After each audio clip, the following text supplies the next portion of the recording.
Hello, welcome to 8.9 News. I'm Ffinlo Costain. The latest UK Peatland Code revision is now open for consultation.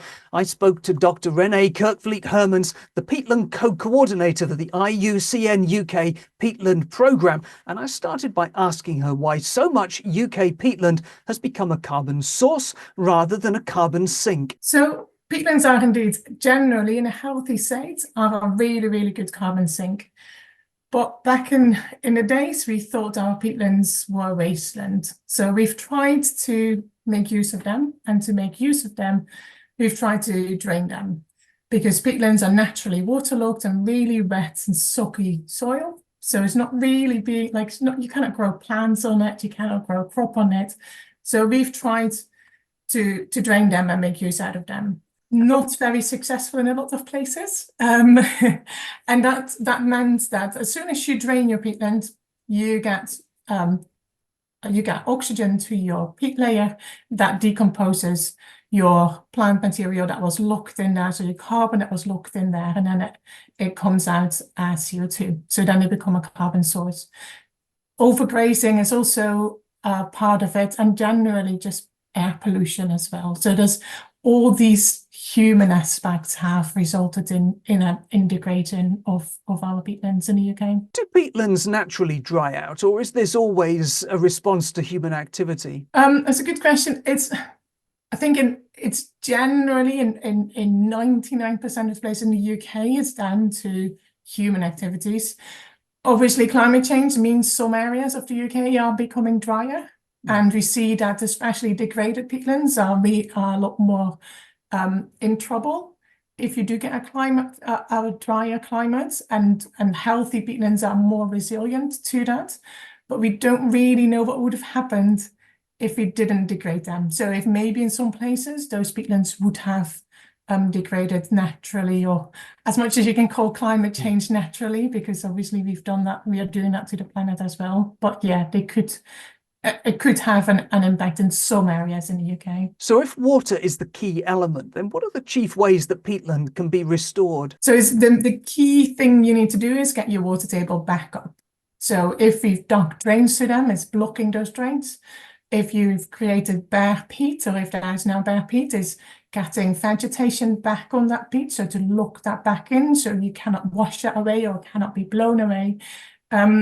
And then there's something we call reprofiling. So if there is really steep slopes of, sometimes we call them hacks and gullies. So it's it looks like a natural, but it's not natural, but it looks like a natural gully through a peatland, and it can have quite steep slopes. So by reprofiling, that slope is then reduced, and it means your peatland can actually, restore itself after that. So you're getting... Yeah, the main thing is getting water back into it. And what sort of infrastructure is needed for that? How do you achieve that re-wetting? So we try to use as few external resources as possible. So dams for drains are quite often dug by peat. So they use deep, really good peat is impenetrable. So they use that to block those dams. Sometimes we need more leaky dams, so sometimes wood is used or stone is sometimes used. So it kind of depends. Ideally they use peat to block the drains, but it depends on if it's good enough peat to be able to do that. So let's come to the UK Peatland Code. What's its purpose in all of this? Yeah, so the UK Peatland Code is created and managed by us and the IUCN UK Peatland Programme. And it's there to get private finance into peatland restoration. So we know there is not enough public funding committed to actually restore all of these peatlands. So if we just would rely on public funding to get our peatlands back to a healthy state, we're waiting for a very long time. So we need other finances into peatland restoration. And through the Peatland Code, that's one mechanism for that. So through the Peatland Code, you can get, as a landowner, you can get carbon credits. And those carbon credits can then be sold to end buyers, so to companies who can then use them as an offset. And that's the way to pay for your restoration and also your ongoing management and maintenance of those sites. And how significant a role does peatland restoration play in terms of the UK's overall natural capital marketplace? Yeah, it's growing. So the major player, like the main one, is still at the moment woodland planting. So tree planting is the main natural capital element in the UK at the moment.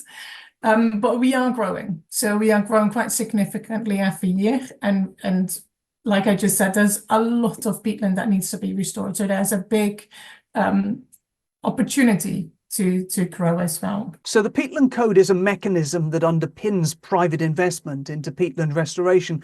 But is the market busier in any particular part of the UK? I don't think the market is busier in an area of the UK, but we do have more projects on the ground in Scotland. So Scotland has about 80 to 90% of projects at the moment, but there are projects also in England, Wales and Northern Ireland. But yeah, most projects in Scotland, and that's to do with most of our peat is in Scotland. So that's the first one. But also it's to do with how the public funding works in Scotland. So there is, under the Peatland Code, we allow the blending of private and public finance. So in Scotland, there is Peatland Action, so that's a public funder.